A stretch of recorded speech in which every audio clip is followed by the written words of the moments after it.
ബഹുമാന്യനായ അധ്യക്ഷൻ, വേദിയിലിരിക്കുന്ന സുഹൃത്തുക്കളെ, പ്രിയപ്പെട്ട സഹോദരി സഹോദരന്മാരെ, ഇന്ത്യൻ രാഷ്ട്രീയത്തിലെ ഇന്ത്യ രാജ്യത്തെ ഏറ്റവും പ്രധാനപ്പെട്ട രണ്ട് രാഷ്ട്രീയ ആഘോഷങ്ങളിൽ ഒന്നാണ് റിപ്പബ്ലിക് ഡേ. നമ്മൾ ചെറിയ പ്രായം തൊട്ട് തന്നെ സ്കൂളുകളിലൊക്കെ പോകുമ്പോൾ ആഗസ്റ്റ് 15, ജനുവരി 26 റിപ്പബ്ലിക് ഡേ, ഇങ്ങനെ രണ്ട് ആഘോഷങ്ങൾ നടക്കാറുണ്ട്. എന്താണ് ഈ രണ്ട് ആഘോഷങ്ങളും തമ്മിലുള്ള വ്യത്യാസമെന്ന് യഥാർത്ഥത്തിൽ നമ്മളെ സ്കൂളുകളിൽ ആരും തന്നെ കുട്ടികളെ പഠിപ്പിക്കാറില്ല. ആഗസ്റ്റ് 15 റിപ്പബ്ലിക് ഡേയും തമ്മിലുള്ള വ്യത്യാസം എന്താണ്? റിപ്പബ്ലിക് എന്ന് പറഞ്ഞാൽ എന്താണ് എന്ന് അധ്യാപകരുടെ കാര്യം മാത്രമല്ല, റിപ്പബ്ലിക് ഡേ നമ്മൾ ദേശീയ തലത്തിൽ ആഘോഷിക്കുമ്പോൾ ന്യൂഡൽഹിയിൽ നമ്മുടെ രാജ്യം ഭരിക്കുന്ന രാജ്യത്തിൻ്റെ ഭരണകർത്താക്കളും പറയാറില്ല എന്താണ് റിപ്പബ്ലിക് എന്ന് പറഞ്ഞാൽ. അയൽ രാജ്യക്കാരെ ഭീഷണിപ്പെടുത്താനും അല്ലെങ്കിൽ അവരുടെ മുമ്പിൽ നമ്മുടെ ശക്തി കാണിക്കാനും വേണ്ടിയിട്ടുള്ള വലിയ പരേഡുകളൊക്കെ നടക്കും. പക്ഷെ എന്താണ് ഈ റിപ്പബ്ലിക് എന്നുള്ള കാര്യം ഒരാളും മിണ്ടാറില്ല. റിപ്പബ്ലിക് എന്ന് പറഞ്ഞാൽ ഇവിടെ പലരും സൂചിപ്പിക്കുകയുണ്ടായി, നമ്മളാണ് ഈ രാജ്യത്തിൻ്റെ പരമാധികാരി എന്ന് രാജ്യത്തെ ഓരോ പൗരനും പ്രഖ്യാപിക്കുകയും നമ്മുടെ പരമാധികാരം ഒരു സാമൂഹിക ഉടമ്പടി എന്നുള്ള രീതിയിൽ ഭരണാധികാര കേന്ദ്രവുമായി വെച്ചു മാറുകയും ചെയ്യുന്നൊരു ഏർപ്പാടാണ്. നമ്മുടെ പരമാധികാരം തൽക്കാലം നമ്മൾ നടത്താൻ കൊടുത്തിരിക്കുകയാണ്. ഇതാണ് റിപ്പബ്ലിക്. 3/4 നൂറ്റാണ്ട് കാലമായി നമ്മൾ ഈ ആഘോഷം തുടങ്ങിയിട്ട്. 3/4 നൂറ്റാണ്ട് കാലം നമ്മളിങ്ങനെ വർഷാവർഷം ഈ രാഷ്ട്രീയ ആഘോഷം ആഘോഷിക്കുകയും സ്കൂളിലാണെങ്കിൽ പതാക ഉയർത്തലും മിഠായി വിതരണവും ഒരാഘോഷത്തിൻ്റെ എല്ലാ ചടങ്ങുകളൊക്കെ നമ്മൾ അതിൽ ഭാഗഭാക്കായിട്ടുണ്ട്. ഇപ്പം 3/4 നൂറ്റാണ്ടിന് ശേഷം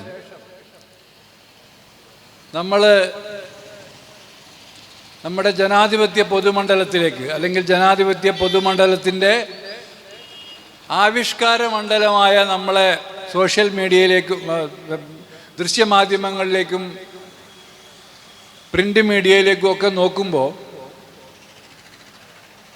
ഇന്ത്യയിലെ ജനങ്ങളുടെ മുമ്പിൽ ഇപ്പോൾ ഉയർന്നു നിൽക്കുന്ന ചോയ്സ് ഡെമോക്രാറ്റിക് ചോയ്സ് എന്നാണ് നമ്മൾ പറയാറുള്ളത്. ഹിന്ദു രാജ്യം വേണോ, രാമരാജ്യം വേണോ, ഹിന്ദു രാഷ്ട്രം വേണോ എന്നുള്ളത്. രാമരാജ്യമാണോ നിങ്ങൾക്ക് വേണ്ടത്, അല്ല ഹിന്ദു രാഷ്ട്രമാണോ നിങ്ങൾക്ക് വേണ്ടത്? ഇതിൽ ഈ വിവാദം ഇപ്പോൾ അയോധ്യയിൽ രാമക്ഷേത്രം ഉദ്ഘാടനത്തോടനുബന്ധിച്ച് പൊട്ടിപ്പുറപ്പെട്ടതാണെന്ന് വിചാരിക്കേണ്ട. അയോധ്യയിലെ രാമക്ഷേത്ര ഉദ്ഘാടനത്തോടനുബന്ധിച്ച് 4 ഇന്ത്യയിലെ ഹിന്ദു സമൂഹത്തിൻ്റെ പരമോന്നത മത അധ്യക്ഷരായ 4 ശങ്കരാചാര്യന്മാർ വളരെ കൃത്യമായി തന്നെ നിർവഹിച്ചിരിക്കുന്നു. അത് രാഷ്ട്രീയ ഹിന്ദുത്വമാണ്. ഞങ്ങൾ സനാതന ഹിന്ദുക്കളാണ്. സനാതന ഹിന്ദുക്കൾ രാമരാജ്യത്തെ ഗാന്ധിയുടെ രാമരാജ്യവുമായി താരതമ്യപ്പെടുത്തിക്കൊണ്ടാണ് സംസാരിക്കുന്നത്. രാഷ്ട്രീയ ഹിന്ദുത്വത്തിൻ്റേത് ഹിന്ദു രാഷ്ട്രമാണ്, ഞങ്ങൾക്ക് അതിൽ യാതൊരു പങ്കുമില്ല. ഇതാണ് ഇപ്പം ഇന്ത്യൻ 3/4 നൂറ്റാണ്ട് കാലത്തെ ഇന്ത്യ റിപ്പബ്ലിക്കിൻ്റെ അനുഭവ പാരമ്പര്യത്തിൽ നിന്ന് ഇപ്പോൾ അതിൻ്റെ ബാക്കി പത്രം എന്ന് പറയുന്നത് ഹിന്ദു രാഷ്ട്രം വേണോ, രാമരാജ്യം വേണോ എന്നുള്ള അർത്ഥത്തിൽ ഉള്ള ഒരു ദേശീയ സംവാദമാണ്. ഇതൊരു വലിയ ദുരന്തമാണ് യഥാർത്ഥത്തിൽ. ഒരു ജനാധിപത്യ സമൂഹത്തെ സംബന്ധിച്ചിടത്തോളം ഏത് ലക്ഷ്യത്തിന് വേണ്ടിയാണോ ആ സമൂഹം മുന്നോട്ട് പോകാൻ തുടങ്ങിയത്, അതായത് ആഗസ്റ്റ് 14 തീയതി അർദ്ധരാത്രി പണ്ഡിറ്റ് ജവഹർലാൽ നെഹ്റുവിൻ്റെ പ്രസംഗം ട്രയസ്റ്റ് വിത്ത് ദ ഡെസ്റ്റിനി ഒരു മതേതര ജനാധിപത്യ സങ്കല്പത്തിലൂടെ മുന്നോട്ട് പോകുന്ന രാഷ്ട്ര പുനർനിർമ്മാണമാണ് യഥാർത്ഥത്തിൽ നമ്മൾ സ്വപ്നം കണ്ടത്. അതിൻ്റെ സ്ഥാനത്ത് ഈ മതേതര ജനാധിപത്യ രാഷ്ട്രത്തിന് ബദലായി ഉയർന്നു വരുന്ന സങ്കല്പങ്ങൾ ഇന്ത്യ എന്ന റിപ്പബ്ലിക്കിനോട് ചേർത്ത് വെക്കാൻ പറ്റിയ സങ്കല്പം അല്ല. ഇതാണ് ഇപ്പോൾ നമ്മൾ നേരിട്ടുകൊണ്ടിരിക്കുന്ന ഒരു വലിയ പ്രശ്നം. ഇത് പ്രശ്നം തന്നെയാണ്. 1950 1976 നമ്മുടെ ഭരണഘടനയിൽ ഈ സെക്കുലറിസം എന്നുള്ള വാക്ക് വരുന്നത്. എന്നുവെച്ചാൽ 947 മുതൽ 76 വരെ സെക്കുലറിസത്തെക്കുറിച്ച് നമുക്ക് ആശയക്കുഴപ്പമുണ്ടായിരുന്നു എന്നാണ് അതിൻ്റെ അർത്ഥം. ഇന്ത്യൻ ഭരണഘടനയുടെ അടിത്തറ സെക്കുലർ ചിന്തയായിരുന്നെങ്കിലും നമ്മുടെ ഭരണഘടനയിൽ സെക്കുലറിസം എന്നുള്ളത് കൂട്ടിച്ചേർക്കപ്പെടുന്നത് 1976 ഇന്ദിരാഗാന്ധിയുടെ കാലത്താണ്, അടിയന്തരാവസ്ഥ കാലത്താണ്. ഓർക്കണം, അന്ന് അടിയന്തരാവസ്ഥ ഉള്ളത് കൊണ്ടാവും അതിനെതിരെ ഈ രാജ്യത്ത് ആരും പ്രതിഷേധിക്കാതിരുന്നത് എന്നാണ് ഞാൻ വിചാരിക്കുന്നത്. 47 മുതൽ 76 വരെയുള്ള കാലഘട്ടം. 1956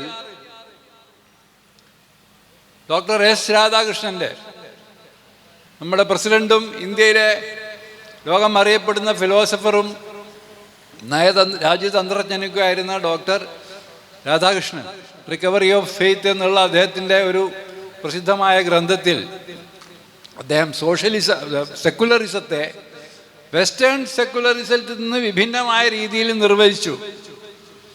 ആ നിർവചനപ്രകാരം മതത്തെ പൂർണ്ണമായും മാറ്റി നിർത്തുന്ന, അല്ലെങ്കിൽ ഒരു അദൃശ്യ അൺസീൻ സ്പിരിറ്റ്, ഒരു അദൃശ്യ ശക്തി, പരമാധികാര ശക്തി ഉണ്ടെന്നുള്ള സങ്കല്പത്തെ മാറ്റി നിർത്താതെ, മതസ്വാതന്ത്ര്യത്തെ മാറ്റി നിർത്താതെ ഉള്ള,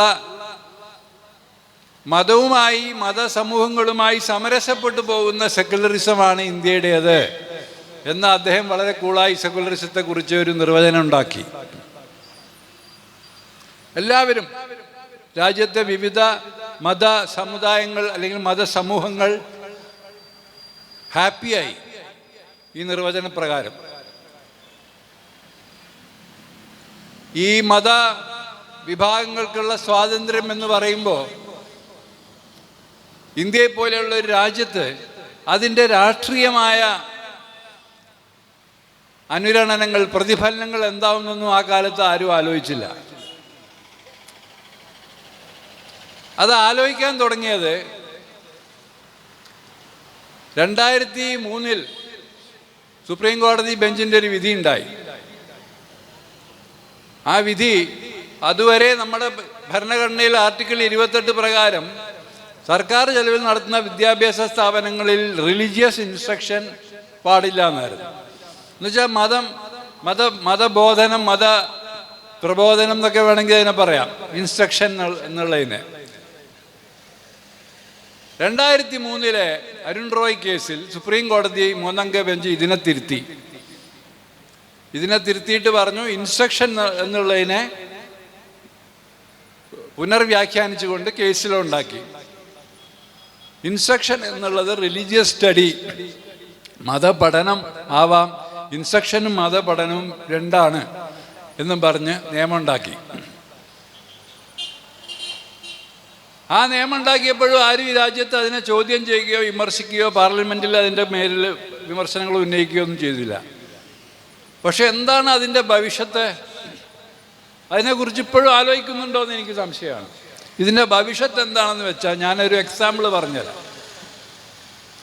ഇപ്പോൾ ഉത്തർപ്രദേശിൽ അല്ലെങ്കിൽ മധ്യപ്രദേശിൽ ഒരു സ്കൂളിൽ, ഒരു UP സ്കൂളിൽ, ഒരു ക്ലാസ്സിൽ, അല്ലെങ്കിൽ ആ സ്കൂളിൽ ആകമാനം 500 കുട്ടികളുണ്ടെന്ന് വിചാരിക്കാം. ഈ 500 കുട്ടികളിൽ 450 കുട്ടികളും ഹിന്ദു എന്ന് സെൻസസിൽ അടയാളപ്പെടുത്തിയ വിഭാഗത്തിൽപ്പെട്ട ആളുകളാണ്. ആ സ്കൂളിൽ റിലീജിയസ് സ്റ്റഡി എന്ന് പറഞ്ഞാൽ എന്താ പഠിപ്പിക്കുക? ആ സ്കൂളിലെ റിലീജിയസ് സ്റ്റഡി എന്ന് പറഞ്ഞാൽ ഈ ഭൂരിപക്ഷം വരുന്ന കുട്ടികളുടെ കടലാസിൽ അടയാളപ്പെടുത്തിയ അവരുടെ മതം ഉണ്ടല്ലോ, ആ മതത്തെക്കുറിച്ചുള്ള പഠനമാണ് ഇവിടെ പഠിപ്പിക്കുക. ഇപ്പം 50 കുട്ടികൾ അവിടെ മുസ്ലിം കുട്ടികളോ ക്രിസ്ത്യാനി കുട്ടികളോ ഉണ്ടെന്ന് വിചാരിക്കുക. ഈ 50 കുട്ടികളെ അവരുടെ മതം പഠിപ്പിക്കണമെങ്കിൽ അവരെ കൂട്ടത്തിൽപ്പെട്ട അതിൽ പരിജ്ഞാനമുള്ള ആരെങ്കിലും വേണം. അതില്ലെങ്കിലോ പഠിപ്പിക്കൂല. ഇപ്പം ഇതെങ്ങനെ ബിൽഡപ്പ് ചെയ്യുന്നു എന്ന് ഞാൻ പറയുന്നത്. എന്താണ് പഠിപ്പിക്കുന്ന മതം? പഠിപ്പിക്കുന്ന മതം ഭൂരിപക്ഷവാദമാണ്, അല്ലാണ്ട് മതമല്ല. ചരിത്രത്തെ നിങ്ങളിങ്ങനെ വിമർശനങ്ങൾ ഉന്നയിക്കാറില്ലേ? ചരിത്രത്തെ വളച്ചൊടിക്കുന്നു, അതിനെ വളച്ചൊടിക്കുന്നു, ഇതിനെ വളച്ചൊടിക്കുന്നു എന്നൊക്കെ പറയാറില്ലേ? എന്താ ഈ വളച്ചൊടിക്കണത്? ഇവിടെ ആധുനിക വിദ്യാഭ്യാസ സമ്പ്രദായം ആവിർഭവിച്ച കാലം മുതൽക്ക് എഴുതി വച്ച ചരിത്രം, ഭൂമിശാസ്ത്രം, ഇതിലൊക്കെ മിത്തോളജി ഉണ്ട്. ഇതിലെല്ലാത്തിലും മിത്തോളജി ഉണ്ട്. അത് ബ്രിട്ടീഷുകാരാണ് പ്രധാനമായിട്ടും എഴുതി ഉണ്ടാക്കി വെച്ചിട്ടുള്ളത്. 1876 W. ഹണ്ടറുടെ ഇന്ത്യൻ മുസൽമാൻ എന്നുള്ള ഗ്രന്ഥം പ്രസിദ്ധീകരിച്ചു. ആ ഗ്രന്ഥം വായിച്ചു കഴിഞ്ഞാൽ സാധാരണക്കാരായ മുസ്ലിങ്ങളുടെ സഹജ ഗുണം എന്ന് പറയുന്നത് അക്രമാസക്തിയാണ്. ഹണ്ടർ ഉദാഹരിക്കുന്നത് ബംഗാളിലെ ഒറീസയിലൊക്കെ നടന്ന വലിയ കർഷക സമരങ്ങളിൽ സാധാരണക്കാരായ നെയ്ത്തുകാരും പിന്നെ കർഷകരുമായിട്ടുള്ള ആളുകളുടെ നേതൃത്വത്തിൽ അവരുടേതായ സെക്ട് ഉണ്ടാക്കി ഫറാസികൾ ഒക്കെ നടത്തിയ സമരങ്ങളാണ്. ബ്രിട്ടീഷുകാരോട് അൺകോംപ്രമൈസിങ് സമരമാണ് അവർ നടത്തിയത്. അതേസമയത്ത് ബംഗാളിലെ മുഹമ്മദൻ സൊസൈറ്റി, എഡ്യൂക്കേഷൻ സൊസൈറ്റി, വിദ്യാഭ്യാസം സൃഷ്ടിച്ച അഷ്റഫുകളായ കുലീനരായ മുസ്ലിങ്ങൾ ഒരു പരിധിവരെ ബ്രിട്ടീഷുകാരോട് ഒത്തുപോയി ചേർന്നുകൊണ്ട്. അപ്പോൾ ആ കൂട്ടർ കുഴപ്പമില്ല, അവരെ മതം കുഴപ്പമില്ല, ഇവരെ മതം കുഴപ്പമാണ്. ഈ ഹണ്ടറുടെ ബുക്ക് 10ാം ക്ലാസ്സിൽ പഠിപ്പിച്ചു എന്ന് വിചാരിക്കുക, ഉദാഹരണം പറഞ്ഞാൽ. ആ പുസ്തകം പഠിക്കുന്ന കുട്ടികളുടെ മനസ്സിൽ എന്താ ഉണ്ടാവുക? ഇതിൻ്റെ ഒരു ക്രിട്ടിക്കൽ സ്റ്റഡി വരുന്നില്ലല്ലോ. ഈ ചരിത്രത്തിൻ്റെ ഒന്നും ഒരു ക്രിട്ടിക്കൽ സ്റ്റഡി വരുന്നില്ല. എന്തുകൊണ്ടാണ് ഇതിപ്പോൾ 89-ന് ശേഷമാണ്, സബാൾട്ടേൺ സ്റ്റഡീസ് ഉണ്ടായതിന് ശേഷമാണ് സത്യം പറഞ്ഞാൽ ഇതിൻ്റെയൊക്കെ ക്രിട്ടിക്കൽ സ്റ്റഡി വരുന്നത്. ഇന്ത്യയിലെ മാർക്സിസ്റ്റ് ചരിത്രകാരന്മാരാണ് തുടക്കത്തിൽ ഇതിന് പ്രയത്നിച്ചത്. പക്ഷേ മാർക്സിസ്റ്റ് ചരിത്രകാരന്മാരെ പോലും ഈ ഇന്ത്യയിലെ കൊളോണിയൽ ചരിത്രം ഉണ്ടാക്കി വെച്ച, കൊളോണിയൽ നരവംശാസ്ത്രം ഉണ്ടാക്കി വെച്ചതിൻ്റെയൊക്കെ സ്വാധീനം എല്ലാവരെയും ഒരു പരിധിവരെ ബാധിച്ചിട്ടുണ്ട്. അപ്പോൾ ഇതൊക്കെ ഞാൻ പറയുന്നത് എന്താ വെച്ചാൽ, റിലീജിയസ് സ്റ്റഡീസ് എന്ന് പറഞ്ഞ്, മോറൽ സ്റ്റഡീസ് എന്ന് പറഞ്ഞ്, ചരിത്രം എന്നൊക്കെ പറഞ്ഞ് ഇഷ്ടംപോലെ പഠിപ്പിക്കാനുള്ള, കുട്ടികളെ മസ്തിഷ്ക പ്രക്ഷാളനം ചെയ്യാനുള്ള ഒരവസരം ചോദ്യം ചെയ്യപ്പെടാത്ത ഈ രാജ്യത്ത് അങ്ങനെ മുന്നോട്ട് പോയിക്കൊണ്ടിരുന്നു. ഇതെങ്ങനെയാണ് സെക്യുലറിസത്തെയും ജനാധിപത്യത്തെയും വ്യവസ്ഥയെയും തകരാറിലാക്കുക എന്നുള്ളതിനെക്കുറിച്ചുള്ള ഒരു ചിന്ത യഥാർത്ഥത്തിൽ ഈ രാജ്യത്തുണ്ടായില്ല. എന്തുകൊണ്ടാണ് അത് ഉണ്ടാവാതിരുന്നത്? അത് ഉണ്ടാവാതിരിക്കാനുള്ളൊരു കാരണം നമ്മുടെ മതേതര ജനാധിപത്യ ശക്തികളുടെ നേതൃസ്ഥാനത്തുള്ള പാർട്ടികളൊക്കെ തന്നെ ഇന്ത്യൻ ദേശീയതയെ സംബന്ധിച്ച് അവരെ ആവിഷ്കരിച്ച സൈദ്ധാന്തിക പരികൽപ്പനകൾ, അതിലൊക്കെ തന്നെ ഈ ഭൂരിപക്ഷവാദത്തിൻ്റെ ഒരു മേൽക്കൈ ഉണ്ടായിരുന്നു. പണ്ഡിറ്റ് ജവഹർലാൽ നെഹ്റുവിൻ്റെ ആത്മകഥ വായിച്ചാൽ നിങ്ങൾക്ക് മനസ്സിലാവും. നെഹ്റു പറയുന്നുണ്ട്, ഭൂരിപക്ഷവാദത്തിന്, വർഗീയതയ്ക്ക് ഭൂരിപക്ഷവാദത്തിൻ്റെ രൂപത്തിൽ ദേശീയതയുടെ ഉള്ളിൽ ഒളിഞ്ഞിരിക്കാൻ പറ്റുന്നു. ഇങ്ങനെ ദേശീയതയുടെ ഉള്ളിൽ ഒളിഞ്ഞിരിക്കുന്ന ഈ ഭൂരിപക്ഷവാദത്തെ ചോദ്യം ചെയ്യാൻ, പുറത്തെടുക്കാൻ നമ്മുടെ രാജ്യത്തെ മതേതര ജനാധിപത്യ ശക്തികൾ തയ്യാറായില്ല എന്നുള്ളതാണ് യാഥാർത്ഥ്യം. അത് ചൂണ്ടിക്കാണിക്കാൻ ഈ രാജ്യത്തെ ന്യൂനപക്ഷ വിഭാഗങ്ങൾ തയ്യാറായോ? ഇല്ല എന്നാണ് ഞാൻ പറയാം. ന്യൂനപക്ഷ വിഭാഗങ്ങൾ ഇങ്ങനെ സാമുദായികമായിട്ടുള്ള, അല്ലെങ്കിൽ നേരത്തെ ഇവിടെ സൂചിപ്പിച്ചില്ലേ കോൺസ്റ്റിറ്റ്യൂവൻ്റ് അസംബ്ലിയിലെ ചർച്ച, കോൺസ്റ്റിറ്റ്യൂവൻ്റ് അസംബ്ലിയിൽ മുസ്ലിങ്ങളൊരു സമുദായമാണെന്ന് ആണിയടിച്ചുറപ്പിച്ചു. മുസ്ലിങ്ങൾ രാഷ്ട്രമല്ല, സമുദായം രാഷ്ട്രം എന്ന് പറയുന്നതിൽ വ്യത്യാസമുണ്ട്. സമുദായമാവുമ്പോൾ സമുദായത്തിൻ്റെ ആവശ്യങ്ങളാണ് പ്രധാനം. നിങ്ങൾ നാഷണാലിറ്റി ആവുമ്പോൾ, ദേശീയതയാവുമ്പോൾ നിങ്ങൾ ഈ രാഷ്ട്രത്തിൻ്റെ ഭാഗമാണ്. ഇതാണ് ഹിന്ദു മഹാസഭ മുമ്പ് പറഞ്ഞ്. ഇപ്പോൾ മദൻ മോഹൻ മാളവ്യ ലിബറലായിരുന്നു, MR ജയക്കറും ലിബറലായിരുന്നു. അവരൊക്കെ ലിബറൽ ദേശീയതയെക്കുറിച്ചാണ് പറഞ്ഞിരുന്നത്. ഈ ലിബറൽ ദേശീയതയിൽ നിന്നുകൊണ്ടാണ് മതം ദേശീയതയുടെ ഭാഗമാകാൻ പാടില്ല എന്നാണ് മദൻ മോഹൻ മാളവ്യ പറഞ്ഞിരുന്നത്. പിന്നെ എന്താ ഭാഗമാവേണ്ടത്? സംസ്കാരം. സംസ്കാരം എന്ന് പറയുമ്പോൾ ഭാരതീയ സംസ്കാരം എന്നാ പറയാം. ആരാണ് ഈ സംസ്കാരത്തെ നിർവഹിച്ചത്? കൊളോണിയലിസം നിർവഹിച്ചതാണ്. കൊളോണിയൽ ചരിത്രകാരനും നരവംശ ശാസ്ത്രജ്ഞനും നിർവഹിച്ചതാണ് ഈ സംസ്കാരം. പിന്നീടുണ്ടായിട്ടുള്ള ദേശീയ ചരിത്രകാരന്മാരുടെ പഠനത്തിൽ ഈ ഭാരതീയ സംസ്കാരം എന്ന് പറഞ്ഞ ശ്രമണ സംസ്കാരം, ഹീറ്ററോജീനസ് കൾച്ചറാണ്. പല പല വ്യത്യസ്ത ജനവിഭാഗങ്ങളുടെ വ്യത്യസ്ത ദേശീയതകളുടെ കൾച്ചറാണ്. അപ്പോൾ ഹിന്ദു മഹാസഭയെ പോലെയുള്ള സംഘടനകൾ, അല്ലെങ്കിൽ ഹിന്ദു മഹാസഭയുടെ നേതാവായ, കോൺഗ്രസിൻ്റെ നേതാവായിരുന്ന മദൻ മോഹൻ മാളവ്യ, അവരൊക്കെ കോൺഗ്രസ് നേതാക്കളായിരുന്നു. കോൺഗ്രസ്സിലെ മിതവാദികൾ, അല്ലെങ്കിൽ കോൺസ്റ്റിറ്റ്യൂഷണലിസ്റ്റുകൾ, മോഡറേറ്റുകൾ എന്നൊക്കെ നിങ്ങൾ പഠിച്ചിട്ടുണ്ടാവുമല്ലോ. ഇപ്പോൾ തീവ്രവാദിയായിരുന്ന തിലകൻ വ്യത്യാസം ഉണ്ടായിരുന്നു. തിലകൻ കോമ്പോസിറ്റ് ദേശീയതയാണ് പറഞ്ഞ്. ഈ സാംസ്കാരികമായി ഈ ഒരു പശ്ചാത്തലം പറഞ്ഞുവെങ്കിലും ഇന്ത്യ രാജ്യത്ത് ഹിന്ദുക്കളും മുസ്ലിങ്ങളും എന്നുള്ള രണ്ട് രാഷ്ട്രീയ പ്രത്യയങ്ങളുണ്ട് എന്ന് അംഗീകരിക്കാൻ തിലകൻ തയ്യാറായി. അതിൻ്റെ തുടർച്ചയായിരുന്നു ഗാന്ധി. അതേസമയം ഒരു ഘട്ടത്തിൽ ഖിലാഫത്ത് നിസ്സഹകരണ പ്രക്ഷോഭമൊക്കെ കഴിഞ്ഞതിന് ശേഷം ഈ ഗാന്ധിയുടെ പ്രഭാവം അവസാനിച്ചു. ഗാന്ധിയുടെ പ്രഭാവം അവസാനിക്കുകയും ഹിന്ദു മഹാസഭ ഉന്നയിച്ചിരുന്ന ആവശ്യങ്ങൾ, അതായത് ഈ ഹിന്ദു ദേശീയത, ഹിന്ദു നാഷനാണെന്നും 926 ഹെഗ്ഡേവാറാണ് പറയുന്ന മുസ്ലിങ്ങൾ വെറും കമ്മ്യൂണിറ്റിയാണ്. അപ്പോൾ ഈ നാഷനും കമ്മ്യൂണിറ്റിയും തമ്മിലുള്ള അതിലൊരു വൈരുദ്ധ്യം ഉണ്ടെന്ന് ഞാൻ പറയുന്നു. കോൺസ്റ്റിറ്റ്യൂവൻ്റ് അസംബ്ലിയിൽ മുസ്ലിങ്ങൾ സ്വയം തീരുമാനിച്ചു, ഞങ്ങൾക്ക് ഈ കൾച്ചറൽ റൈറ്റ്സ് മതി, രാഷ്ട്രീയ അവകാശങ്ങൾക്ക് വേണ്ടി, പൊളിറ്റിക്കൽ റൈറ്റ്സിന് വേണ്ടി കോൺസ്റ്റിറ്റ്യൂവൻ്റ് അസംബ്ലിയിൽ ഒരു ഫൈറ്റും നടന്നിട്ടില്ല. നിങ്ങൾ ഹിസ്റ്ററി എടുത്തു നോക്ക്, രേഖകൾ, കോൺസ്റ്റിറ്റ്യൂവൻ്റ് അസംബ്ലിൻ്റെ പ്രസംഗങ്ങളുടെ രേഖകൾ ഇപ്പം നെറ്റിൽ കിട്ടും, ഇൻ്റർനെറ്റിൽ കിട്ടും.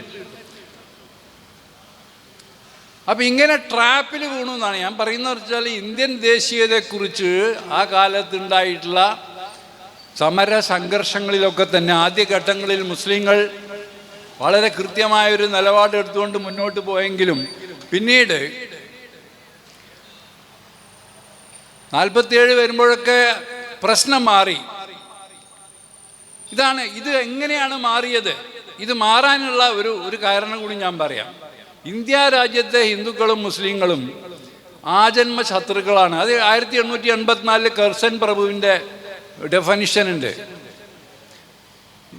ഇന്ത്യയിൽ വ്യത്യസ്ത ഭാഷകൾ, വ്യത്യസ്ത സംസ്കാരങ്ങളൊക്കെയുള്ള ആളുകൾ വൈജാത്യത്തോടുകൂടി നിലനിൽക്കുമ്പോൾ ഇന്ത്യ അല്ലെങ്കിൽ ഒരു ദേശീയ ഐക്യം അസാധ്യമാണ് എന്ന് 84 കർസൻ പ്രഭുവിൻ്റെ സിദ്ധാന്തം. പക്ഷേ ഇന്ത്യൻ ദേശീയത ആ തരത്തിലുള്ള ഒരു ഏകാത്മക ദേശീയത അസാധ്യമാണ് ഇത് അന്ന് കർസൻ പ്രഭു പറഞ്ഞിരുന്നു. ഇതിനെതിരെ അംബേദ്കറുടെ ഒരു സമീപനമുണ്ട്. 1919 സൗത്ത് ബോറോ കമ്മീഷന് മുമ്പാകെ അംബേദ്കർ സമർപ്പിച്ച ഡിപ്രസ് ക്ലാസിൻ്റെ മെമ്മോറാണ്ടം. അംബേദ്കർ പറയുന്നത് അങ്ങനെ വൈജാത്യം നിലനിൽക്കുന്നുണ്ട് എന്നുള്ളതുകൊണ്ട് ഐക്യം ഉണ്ടാകാൻ പറ്റൂല എന്നുള്ളത് അസംബന്ധമാണ്. അതിന് അംബേദ്കർ മുന്നോട്ട് വെക്കുന്ന ഒരു തിയറി എൻഡോസ്മോസിസ് എന്നുള്ള ഒരു ബയോളജിക്കൽ ടെർമിനോളജി ഉപയോഗിച്ചിട്ടാണ്. എൻഡോസ്മോസിസ് എന്ന് പറയുമ്പോൾ വ്യത്യസ്ത സമുദായങ്ങളായി നിലനിൽക്കുമ്പോൾ തന്നെ വ്യത്യസ്ത സമുദായങ്ങളായി നിലനിൽക്കുമ്പോൾ തന്നെ ഒറ്റപ്പെടൽ എന്നുള്ള അവസ്ഥയെ മറികടക്കുക എന്നാണ്. ഈ അവസ്ഥയെ മറികടക്കണമെങ്കിൽ ഓരോ സമുദായങ്ങളിലും വിയോജിപ്പുള്ള ആളുകൾ തമ്മിലുള്ള ഡയലോജിക്കൽ കൾച്ചർ യഥാർത്ഥത്തിൽ ഉണ്ടായി വരണം. ആ ഡയലോജിക്കൽ കൾച്ചറിലൂടെ അത് സാധ്യമാണെന്നാണ് അംബേദ്കർ പറഞ്ഞത്. അത് സാധ്യമല്ലാത്തത് ഹിന്ദുക്കൾക്ക് മാത്രമാണ്. കാരണം ഹിന്ദുക്കളിൽ ജാതി വ്യവസ്ഥയുണ്ട്.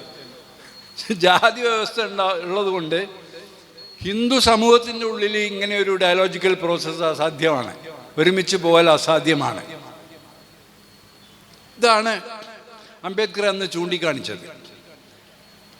യഥാർത്ഥത്തിൽ ആ കാലത്തെ മുസ്ലിം രാഷ്ട്രീയത്തെ നിങ്ങൾ ഒന്ന് സൂക്ഷ്മമായിട്ട് പരിശോധിക്കുമ്പോൾ ഈ എൻഡോസ്മോസിസ് സാധ്യമാക്കുന്ന തരത്തിലുള്ള ഒരു നാഷണൽ പെർസ്പെക്റ്റീവാണ് ആ കാലഘട്ടത്തിലെ മുസ്ലിം രാഷ്ട്രീയം, മുഹമ്മദ് അലി ജൗഹർ, അബുൽ കലാം ആസാദ്, ഇവരൊക്കെ മുന്നോട്ട് വെച്ചത്. അതിൻ്റെ കുറച്ചുകൂടി പിറകോട്ട് നോക്കിക്കഴിഞ്ഞാൽ ഇന്ത്യൻ ദേശീയതയെക്കുറിച്ച്, ഈ എൻഡോസ്മോസിസിനെ കുറിച്ച് ഏറ്റവും ആധികാരികമായൊരു നിർവചനം നൽകുന്നത് മൗലാന ജമാലുദ്ദീൻ അഫ്ഗാനിയാണ്. ഈ ദേശീയത എങ്ങനെ മുന്നോട്ട് കൊണ്ടുപോകണം, അതായത് ബ്രിട്ടീഷ് വിരുദ്ധ സമരത്തിനെതിരെ രാജ്യത്തെ എല്ലാ മതവിഭാഗക്കാരുമായും കൈകോർത്തുകൊണ്ട് മുസ്ലിങ്ങളെ ലീഡർഷിപ്പ് നൽകണം എന്നാണ് ജമാലുദ്ദീൻ അഫ്ഗാനി ആ കാലഘട്ടത്തിൽ പറഞ്ഞത്. സത്യത്തിൽ നമ്മളിന്ന് എത്തി നിൽക്കുന്നത് ഇന്ത്യൻ സെക്യുലറിസത്തെ നിങ്ങൾക്ക് തിരിച്ചു പിടിക്കണമെങ്കിൽ, റിപ്പബ്ലിക്കിൻ്റെ നീതിയെ അല്ലെങ്കിൽ നീതിയുടെ റിപ്പബ്ലിക്കിനെ നിങ്ങൾക്ക് പുനഃസ്ഥാപിക്കണമെങ്കിൽ ഡയലോജിക്കൽ ആയാൽ മാത്രം പോരാന്നാണ് എൻ്റെ അഭിപ്രായം. കാരണം ഈ രാജ്യത്ത് ജാതി മത ഭേദമന്യേ ഉള്ള ജനകീയ ഐക്യദാർഢ്യം ശക്തിപ്പെട്ടത് ഡയലോഗുകളുടെ അല്ല, യോജിച്ച സമരങ്ങളിലൂടെയാണ്. അത്തരത്തിലുള്ള യോജിച്ച സമരങ്ങളാണ്, ഒറ്റക്കുള്ള സമരമല്ല, യോജിച്ച സമരം. മുസ്ലിങ്ങൾക്ക് ഒറ്റക്ക് സമരം ചെയ്യാൻ ഭയങ്കര താല്പര്യമായിരിക്കും. ഇപ്പം വിശുദ്ധ ഖുർആൻ്റെ വചനങ്ങളൊക്കെ എന്താണ്, വല തഹീനു വല തഹ്സനു മൂമിനീൻ. ഞാൻ 1992 ബാബറി മസ്ജിദ് പൊളിഞ്ഞ സമയത്ത് ഞാൻ ബോംബെയിൽ നിന്ന് കേട്ടിട്ടുണ്ട് ഇത്. അപ്പം അന്ന് എനിക്ക് അതിൻ്റെ അർത്ഥം അറിഞ്ഞിരുന്നില്ല, എന്താണ് ഈ പറയണതെന്ന്. പല പള്ളിയിലും ഞാൻ കേട്ടിട്ടുണ്ട്. പിന്നെയാണ് എന്താണ് ഈ സത്യവിശ്വാസിയുടെ ഔന്നത്യം എന്ന് പറയുന്നത് സമുദായത്തിൻ്റെ ബലമല്ല. സത്യവിശ്വാസിയുടെ ഔന്നത്യം എന്ന് പറയുന്നത് ഉത്കൃഷ്ടതയുടെ ആർജവാണ്. ആ ഒരു ഉത്കൃഷ്ടത ഉൾക്കൊള്ളണമെങ്കിൽ, ആ ഉത്കൃഷ്ടത എന്ന് പറഞ്ഞാൽ അത് വളരെ വിശാലമായ അർത്ഥമുള്ള ഒന്നാണ്. മുഴുവൻ മനുഷ്യരുടെയും, സമുദായം എന്നുള്ള മുഴുവൻ മനുഷ്യരെയും നീതിയുടെ പാതയിലേക്ക്, ഒരു നീതിക്ക് വേണ്ടിയുള്ള സമരത്തിൽ കണ്ണി ചേർക്കുക എന്നുള്ളതാണ് യഥാർത്ഥത്തിൽ ഇതിൻ്റെ മാനിഫെസ്റ്റേഷൻ. ഇപ്പം ഗ്രന്ഥത്തിൽ അങ്ങനെ പല കാര്യങ്ങളും എഴുതിയിരുന്നു. ഞങ്ങളുടെ ഗ്രന്ഥത്തിൽ ഇതുണ്ട് എന്നും പറഞ്ഞിട്ട് അതും ഉയർത്തിപ്പിടിച്ച് നടന്ന്, അതുകൊണ്ട് പ്രത്യേകിച്ച് കാര്യമുണ്ടോ എന്ന് എനിക്ക്, അങ്ങനെയാണോ ഖുർആൻ ഉദ്ദേശിക്കണമെന്ന് എനിക്കറിയില്ല കേട്ടോ. പക്ഷെ എൻ്റെ അഭിപ്രായത്തിൽ ഇതിൻ്റെ ഒരു ഡെമോൺസ്ട്രേഷൻ അല്ലെങ്കിൽ ഇതിൻ്റെ ഒരു മാനിഫെസ്റ്റേഷൻ വേണമല്ലോ. അതല്ലാണ്ട് ഖുർആനിക വചനങ്ങൾ പിസ്കൻ്റെ പോക്കറ്റിലെ സ്വർണ്ണ നാണയം പോലെ ആയിട്ട് എന്താ കാര്യം? അതിന് വിനിമയ മൂല്യമില്ലെങ്കിൽ എന്താ കാര്യം? അത് വിനിമയിക്കപ്പെടുന്നില്ലെങ്കിൽ എന്താ കാര്യം? അപ്പോൾ ഡയലോജിക്കലായാൽ മാത്രം പോരാ, അങ്ങനെ ആവണ്ടെന്നല്ല ഞാൻ പറഞ്ഞത്. പക്ഷേ മുസ്ലിങ്ങളുടെ പ്രശ്നം ഇന്ന് യഥാർത്ഥത്തിൽ ഈ രാജ്യത്തെ നീതി നിഷേധിക്കപ്പെട്ട സാധാരണക്കാരായ മനുഷ്യൻ്റെ പ്രശ്നമാണ്, മുഴുവൻ രാജ്യത്തിൻ്റെയും പ്രശ്നമാണ്. ആ അർത്ഥത്തിൽ ഈ പ്രശ്നത്തെ മനസ്സിലാക്കാൻ സാധിച്ചാൽ മാത്രമേ ഈ പറഞ്ഞ വചനത്തിനൊക്കെ എന്തെങ്കിലും അർത്ഥമുള്ളൂ എന്നാണ് ഞാൻ കരുതുന്നത്. ഫ്രറ്റേണിറ്റി മൂവ്മെൻറ്റ് ചെറുപ്പക്കാരും അഭ്യസ്ത വിദ്യരുമായ ആളുകൾ അടങ്ങുന്ന ഒരു മൂവ്മെൻ്റാണ് എന്നുള്ളത് കൊണ്ട് തന്നെ ഇന്ത്യൻ രാഷ്ട്രീയത്തിൻ്റെ, ഇന്ത്യയിലെ സാധാരണക്കാരായ മനുഷ്യരുടെ അവരുടെ പ്രശ്നം എന്താണെന്ന് നിങ്ങൾ നിരന്തരം മനസ്സിലാക്കും എന്നാണ് ഞാൻ വിചാരിക്കുന്നത്. 25 കൊല്ലം മനസ്സിലാക്കിയതല്ല ഇന്നത്തെ പ്രശ്നം. കാരണം മനുഷ്യനെ സംബന്ധിച്ചിടത്തോളം, മനുഷ്യരുൾപ്പെടുന്ന രാഷ്ട്രീയത്തെയും രാഷ്ട്രത്തെയും സംബന്ധിച്ചിടത്തോളം ഓരോ ഘട്ടത്തിലും ഓരോ പ്രശ്നങ്ങൾക്കാണ് പ്രാമുഖ്യമുള്ളത്. അപ്പോൾ ഏത് പ്രശ്നത്തിനാണ് പ്രാധാന്യം നൽകേണ്ടത്, ആ പ്രശ്നത്തെ നിങ്ങൾ ഉയർത്തി കാണിക്കുമ്പോൾ മാത്രമാണ് നിങ്ങൾക്ക് സ്വീകാര്യത ഉണ്ടാവുള്ളൂ. ഇത് രാഷ്ട്രീയ പ്രവർത്തകരെ സംബന്ധിച്ചിടത്തോളം വളരെ പ്രധാനപ്പെട്ട കാര്യമാണ്. നിങ്ങളിപ്പോൾ ഒരു സത്യമാണ് പറയുന്നതെങ്കിലും ആ പറയേണ്ട സമയമല്ല ഇത് എങ്കിൽ നിങ്ങൾ പറയുന്ന സത്യം നുണയായിട്ടാണ് ആളുകൾ മനസ്സിലാക്കുക. അപ്പോൾ ഇത് നിങ്ങൾ രാഷ്ട്രീയം കൈകാര്യം ചെയ്യുന്നു എന്നുള്ളതുകൊണ്ട് ഞാൻ പറയാണ്, രാഷ്ട്രീയം കൈകാര്യം ചെയ്യുന്ന ഏത് മനുഷ്യരും ഏത് പ്രവർത്തകരും നിർദ്ദിഷ്ട ചരിത്ര ഘട്ടത്തിൻ്റെ പൾസ് എന്താണ്, അതിൻ്റെ ആവശ്യമെന്താണ്, അടിയന്തര ആവശ്യം എന്താണ്, അത് മനസ്സിലാക്കണം. അത് മനസ്സിലാക്കി മുന്നോട്ട് പോയാൽ നിങ്ങളെ വിശ്വാസത്തിൻ്റെ ബലം തന്നെ നിങ്ങളെ നേതാക്കളാവാൻ, ജനങ്ങളുടെ നേതാക്കളാവാൻ പ്രാപ്തരാക്കും എന്നാണ് ഞാൻ കരുതുന്നത്. അതിനുള്ള എല്ലാ ഭാവുകങ്ങളും അത്തരം പ്രവർത്തനങ്ങൾക്ക് അർപ്പിച്ചുകൊണ്ട് ഞാൻ എൻ്റെ വാക്കുകൾ അവസാനിപ്പിക്കുന്നു. അഭിവാദ്യങ്ങൾ.